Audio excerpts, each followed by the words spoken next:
부처, 인연, 숙세례, 희신유의, 방, 천재. 자, 부처, 부인, 남편과 아내의 인연은 숙세하면은 전생이랍니다. 전생. 그래서 전생에서부터 오는 것이며, 그렇죠. 우리가 우스갯소리로 전생에 내가 무슨 죄가 있어서 이런 남자하고 사냐, 이런 여자하고 사냐, 그렇게 이야기하죠. 그래서 부부지간의 인연은 전생에서 오는 것이며, 희신이 유의, 의미가 있다. 이렇게 해석하면 되는데, 중국어로도 여의 하면 일부러 고의로 뭐 하고 싶은 마음이 있다라고 하는데, 그런 뜻은 아닌 것 같아요. 희신이 뜻이 있다. 무슨 뜻이 있냐면 돌방자죠. 돌방. 그다음에 또 다른 말로 이제 가까이하다, 접근하다. 천재, 하늘의 재물. 그래서 이제 이게 지금 여기서 부부지간에 논하는 거기 때문에 우리가 이제 부인을 재성으로 논하죠. 그래서 이제 부처간의 인연에서 남자는 당연한 걸로 보고, 이제 여기에서는 주로 남편의 딸린 부인의 그러한 운명을 보자고 하는 거니까, 여기서는 희신이 재성이면 그런 말로 보는 게 좋을 것 같아요. 그래서 재성이 희신의 역할을 한다고 하면 처의 복을 타고났다, 부인을 잘 얻었다라는 정도로 해석을 하는 것 같아요. 의역을 하는 게 좋을 것 같아요. 그래서 보면은 희신의 뜻을 두고 천재에 의지한다. 이제 지금 가면 그런 뜻이죠. 희신의 뜻을 두고, 이건 주어로 해야 될 것 같은데, 희신이 뜻을 가지고 있고, 그리고 그 뜻이라고 하는 것은 천재를 도와주는, 천재를 가까이 하는, 천재를 의지하는 그런 말로 해석을 하면 될 것 같아요. 그래서 어쨌든 이 해석은 여기 보면 여러 가지가 있는데, 또 희신은 천재 곁에다 뜻을 두고 있다, 이런 말들이 있는데, 그렇게 하면은 의미가 안 통하죠. 머리에 와닿지가 않죠.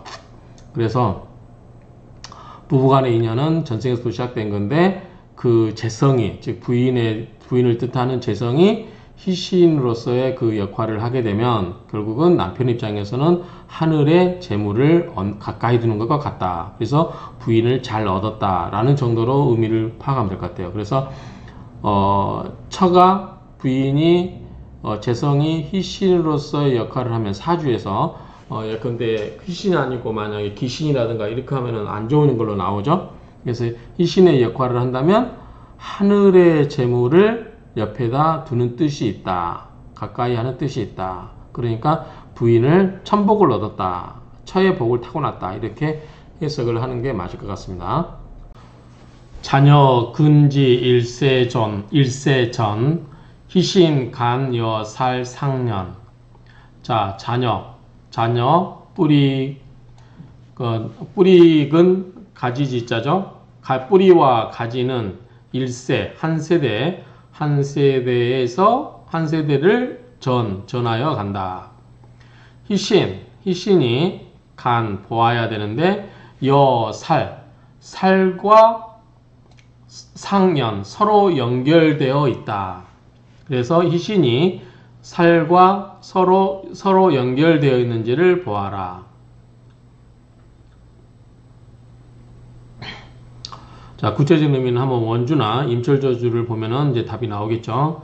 어쨌든 그대로 해석하면, 자녀의 그 뿌리와 가지는 한 세대를 전하여 가는데, 희신은 그 살과 함께 서로 연결되어 있는가를 보아야 한다. 보아라. 자, 한 세대를 전하여 간다. 물론 한 세대가 보통 30년을 이야기하죠. 근데 이제 자녀의 뿌리와 가지는 어떻게 보면 같은 뿌리에서 나온다고 보면은 그렇게 해석이 또 되겠죠. 같은 세대에서 나오니까 어떤 자녀와 아들과 딸은 어쨌든 부모라고 하는 그 같은 뿌리에서 나온다라고 보는 통상적인 이야기인데, 어쨌든 그 자녀의 뿌리와 가지는 한 세대를 전하여 간다. 그래서 그 희신이 살과 함께 서로 연결되는가를 보아라. 부모 혹, 융, 여, 혹, 채. 세월, 소관, 과, 비세. 이 부분이 좀 해석이 좀 어려운 것 같아요. 그래서 각 있는 책들에 대해서 쭉 한번 옮겨봤는데요. 자, 그대로 한번 해석해 볼게요. 부모, 혹, 융성하다, 뭐 서산하다, 그럴 융자죠. 뭐뭐와 함께. 그러니까 부모가 혹 융성하거나 더불어 혹 채. 이제 채는 교체할 때 채자죠. 근데 이제 쇠퇴하다는 뜻이 있어요. 이게 바꿀 채, 참남할 참 이런 게 있는데 쇠퇴하다, 쇠하다, 바꾸다 뭐 이런 뜻이 있어요. 그래서 부모 혹 융성하거나 혹 더불어 혹 쇠퇴하는 것은 세월이니까 이거는 연월로 보는 것 같아요. 연월, 연과 월. 그러니까 우리 사주 명조에서 조상 자리는 연이잖아요. 부모 자리는 월이나 형제나 부모는 월을 보죠. 그래서 세월은 연과 월주를 보면 될 것 같아요. 연과 월의 소관, 관계되는 바, 그 결과가 관계되어서 그 결과가 비세, 세밀하지 않다. 원래 이제 세자가 가늘세 자잖아요. 그러니까 가늘지 않다. 그러니까 굵다. 그러니까 뭔가 크게 결정할 만한 일이 된다라고 하는 거죠.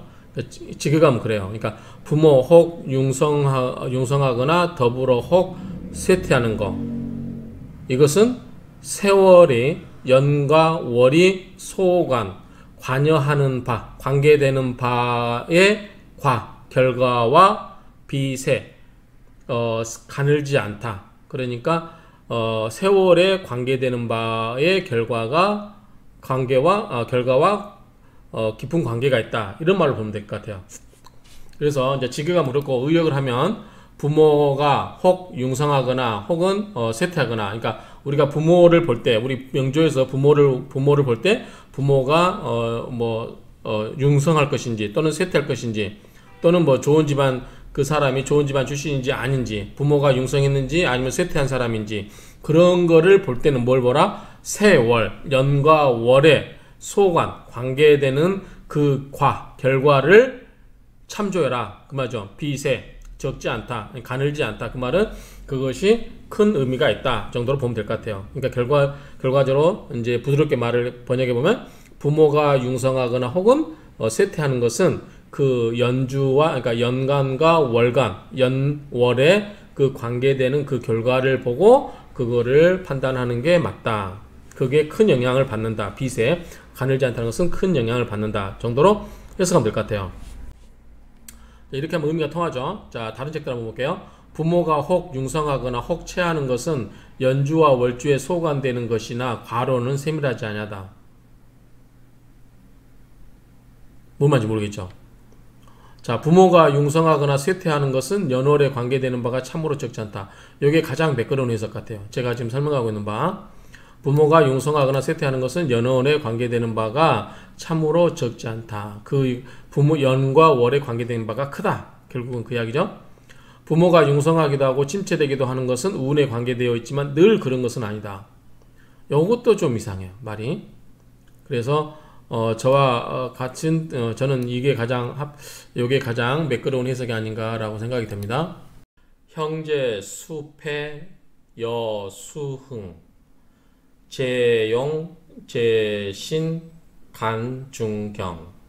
자, 형제 중에 누가 패하고, 즉 쇠하고 쇠퇴하고, 그 말이죠. 쇠하고 누가 더불어 누가 흥하는가. 그러니까 형제 중에 누구는 잘 되고 누구는 못 되고, 이런 말이죠. 형제 중에 누가 쇠하고 누가 흥하는가는 제강 용신. 자, 제는 제강 용신 재성, 그 다음에 재신, 그러니까 재신이니까 재성이죠. 이러한 것을 가지고 보아야 된다. 뭐를? 중경, 무겁고 가벼움을 봐야 된다. 그러니까 형제 중에 누가 좋고 누가 좋게 되고 누가 안 좋게 되는 것은 원령이라든가 용신이라든가 재성, 그런 것을 보아서 그 경중을 경중을 가지고 판단해야 된다라는 의미입니다. 다 부자가 되고 싶어 하죠. 그래서 어떻게 부자인 것을 아는가 하는 이야기를 먼저 보겠습니다. 자, 보시면 하지 기인부, 어떻게 그 사람이 부자인 것을 아는가. 재기, 재성의 기운이 문호에 통해야 된다. 문호는 원령을 의미합니다. 그래서 재성의 기운이 원령을 득해야 된다. 그래서 원령에 통해야 된다. 이렇게 문호를 통해야 된다. 이렇게 되어 있습니다. 하지, 어떻게 알겠는가? 기인, 그 사람의 귀, 그 사람의 귀함을 어떻게 아는가? 관성, 유이회, 관성이 주로 이제 배설을 의미하니까 그 명예를 의미하죠. 관성이 있어야 된다. 뭐 이치가 모여야 된다. 이치가 맞게 모여야 한다. 그래서 그 사람이 귀함을 보려면 명조에 있어서 그 관성이 이치에 맞게 모여 있어야 된다라고 보시면 될 것 같아요. 하지 기인빈 제신 반불진. 자, 하지 기인빈, 그 사람이 가난한지를 어떻게 알 건가는 제신 반불진, 제신이 도리어 진실되지 않다. 그렇죠? 요거를 이제 현대적으로 말을 좀 부드럽게 바꿨으면 그 사람이 가난한지는 재성이 오히려 진실되지 않는 것을 보고 알 수 있다. 이렇게 하면은 매끄럽죠? 자, 하지 기인천, 어떻게 하면 그 사람이 천하다는 것을 알겠는가? 자, 일반적으로 이제 천하다고 하는 거는 신분이 낮은 걸 말하겠죠. 그러면 앞에서 말한 그 귀천, 그러니까 빈부 귀천, 그러죠. 빈, 가난하고 부자 반대, 그다음에 귀천, 귀하고 천하고, 그렇죠. 그러면은 이 천하다고 하는 것은 귀함에 반대되는 조건들이면 일반적으로 천하다고 이야기할 수 있겠죠. 그래서 어떻게 그 사람이 천하다는 것을 알 수 있는가? 관성, 우리가 귀하다 할 때 관이 있었죠. 관을 중심으로 봤죠. 그래서 관성, 환, 도리어 또 돌아올 환자죠. 이게 원래 불견, 이 관성이 보이지 않는 경우에 천박하다. 뭐 이렇게 이야기를 하는 거죠. 천하다. 빈부기천, 그 다음에 길흉. 자, 하지 긴 길, 어떻게 하면 그 사람이 길하다는 것을 알 수 있는가? 희신위 보필, 희신이 보필하면 된다. 희신이 보필하게 되면 길하다. 일반적으로 희신이 있으면 길한 것으로 봅니다. 자, 원주 하지 기인용, 그 사람이 흉한지 어떻게 알겠는가? 기신 전전공, 기신이 원래 뜻을 보면 이게 전전이 누워서 이리저리 뒤척거림. 그러니까 귀신이 여러 방법으로 공격을 하면 흉하다 이렇게 되는데요. 자, 귀신이 여기저기 돌아다닌다는 게 무슨 말이냐? 자, 이 전자가 돌아 누울 전, 우리 이제 잠 못 자고 뒤척거릴 때 있죠. 그런 거를 이거라고 이게 이때 그 전자입니다. 그리고 이게 이제 구를 전자. 이게 굴전자인데, 그러니까 잠을 못 자고 뒤척거리면서 굴러다니면서 공격을 한다. 귀신이. 이게 좀 말이 좀 재밌죠? 장수하는 거죠. 장수. 오래 사는 거. 다 인간의 그 욕망 중 하나가 오래 사는 거겠죠? 자, 하지 기인수. 어떻게 그 사람이 오래 산다고 알 수 있겠는가? 수명을 알 수 있겠는가? 성정. 이제 성정은 우리가 이제 성품 알죠? 성품이 정. 자, 여기 성품 몇 가지 보고 안정돼 있어야 되고 원신이 두터워야 된다. 두터울 자죠. 그래서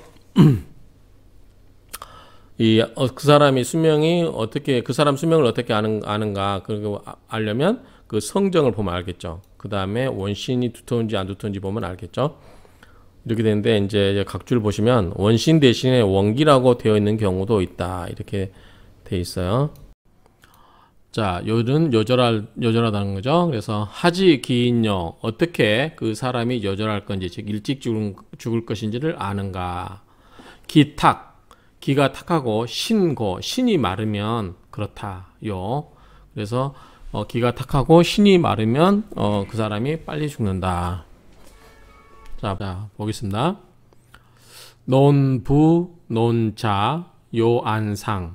자, 남편을 논하고 자식을 논하고. 자, 남편을 논하고 자식을 논할 때는 요 필요합니다. 뭐가 필요하냐면 안상, 편안하고 상스러울 상자죠. 편안하고 상스러운 게 필요하다. 즉 안정되고 조용해야 된다. 그러니까 남편의 사주와 자식의 사주, 그러니까 여자의 사주를 보고서 남편과 그다음에 자식을 논할 때는 그게 안정되어 있어야 된다라는 걸로 정리가 될 수 있을 것 같고요. 기정, 기가 조용하고 평하고 평온하고 온화하고 이런 것은 부도다. 안여자의 도이다. 안여자의 덕목이다 라고 할 수 있겠죠. 안여자의 도의 장이다. 삼기, 이덕, 허호언. 자, 삼기나 이덕은 빌러, 조로 말씀어. 그러니까 공허한 사람들이, 헛된 그러한 사람들이, 헛된 것들이 또 헛되이 말하기를 좋아하는 것이다. 함지, 영마, 반추상.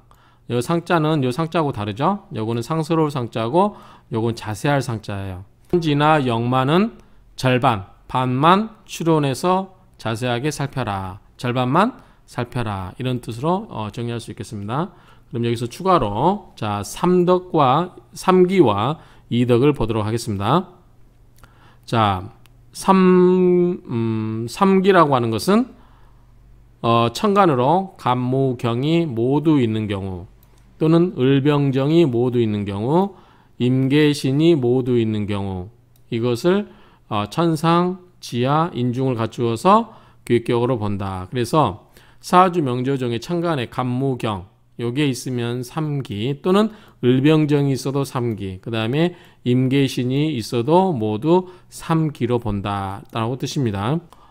그 다음에 그러니까 간무경, 을병정, 임계신 여기 있는 게 삼기고 이덕은 뭐냐? 자 보니까 천덕과 월덕기인을 말한다고 하는 것 같아요. 그래서 태어난 달의 일주와의 관계를 설명하는 것인데 정월에는 정화일주가 천덕이 되고 병화일주가 월덕이 된다고 합니다. 그런 식으로 각 달별로 정월에서 2월에 쭉 해가지고 그 달별로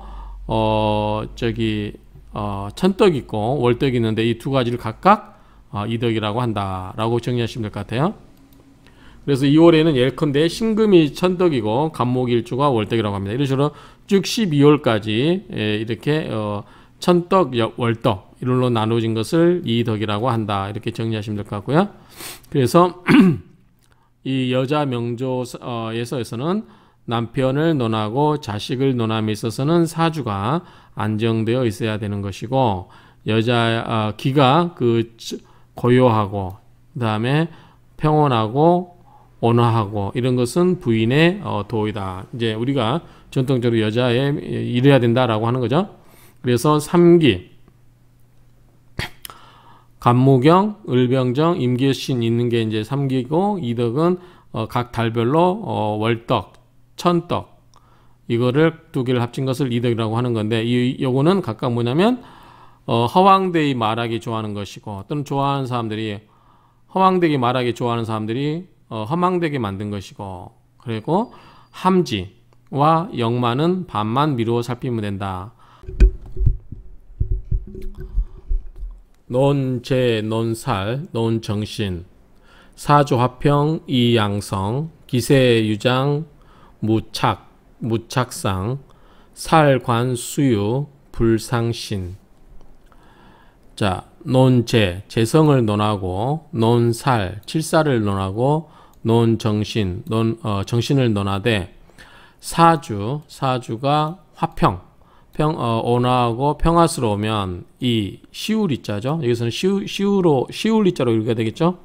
바꿀력자가 아니고 시울리, 쉽다. 뭐가 양성, 키우고 이루기가 쉽다. 그래서 이제 기르기가 길러서 이루기가 쉽다.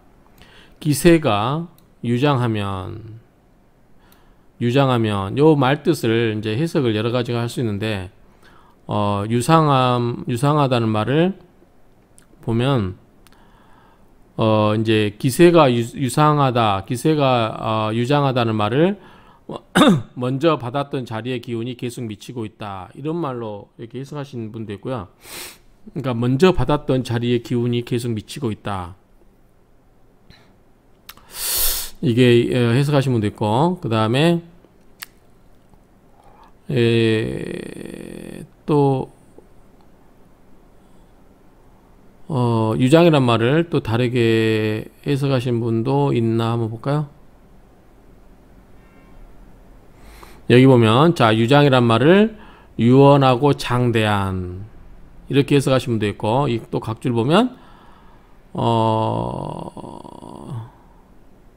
기세가 편안하고 길하다 이렇게. 그래서 유장이란 말을, 자, 유언하고 장대하다. 그래서 기세 유장하면 기세가 유언하고 장대하다. 또는 먼저 받았던 자리의 기운이 계속 미치고 있다.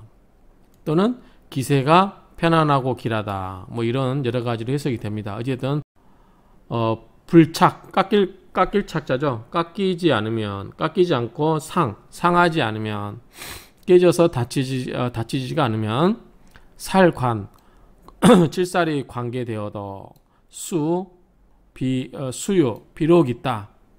그러니까 칠살이 관계여도 비록 있게 된다. 뭐가? 불상신, 몸이 다치지 않게 됨이 계속 있게 된다. 또는 이 수유를 이렇게 연결해 가지고 관살이 관계되어 비록 있다 하더라도 이렇게 해석할 수도 있고요. 그래서 어쨌든 이 수유라는 말이, 유라는 말이 좀 말이 애매해요, 위치가. 그래서 관살이 비록 있다 하더라도, 관살이 칠살에 관계하는 바가 비록 있다고 하더라도, 즉 칠살이 어떤 작용을 한다 하더라도, 그런 말도 될 수 있겠죠. 그래서 불상신, 그런 경우에도 몸을 다치지 않는다. 우리가 칠살은 안 좋게 보죠. 그러니까 그래서 칠살은 나를 극지하는 건데 음양이 다른 거잖아요. 아니, 같은 거죠. 그래서 정관에 비해서 칠살은 안 좋은 역할을 하는데도 어쨌든 이 칠살이 관여하는 바가 비록 있다 하더라도 몸을 다치지 않게 된다.